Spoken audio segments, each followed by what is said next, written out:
কাল যোগ্যদের বিচার। এসএসসি 26,000 চাকরি বাতিল মামলা সুপ্রিম কোর্টে শুনানি পিছলো। কাল প্রধান বিচারপতির বেঞ্চে সুপ্রিম কোর্টে শুনানি। হাইকোর্টের নির্দেশ চ্যালেঞ্জ করে মামলা রাজ্য এসএসসি পর্ষদ চাকরিহারাদের। কাল প্রধান বিচারপতির বেঞ্চে সুপ্রিম শুনানি চাকরিহারাদের। সুপ্রিম শুনানি আগামীকাল। সুপ্রিম কোর্টে শুনানি পিছলো।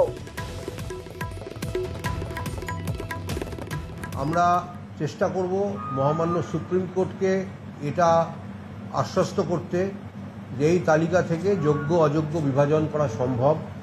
আমরা যেমন অযোগ্যদের একটা তালিকা দিয়েছিলাম, তেমনি ওই বিতর্কিতদের তালিকা আমরা অনারেবল সুপ্রিম কোর্টের কাছেও তুলে ধরব। তাদের ব্যাপারে এখনো পর্যন্ত কোনো অভিযোগ নেই, সে ব্যাপারেও আমরা একটা পরিসংখ্যান অবশ্যই দেব। যারা কোনো দোষী নন বা যাদের টেইন্টেড হিসাবে চিহ্নিত করা যাচ্ছে না, আমরা অবশ্যই তাদের পাশে থাকছি।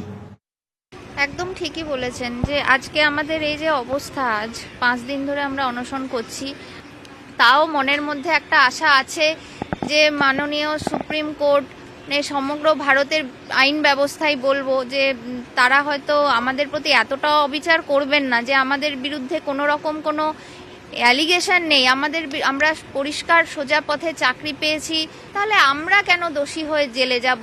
চুরি না করে চোর হয়ে, সমাজের চোখে চোর হয়ে ঘুরে বেড়াবো বাকি জীবনটা?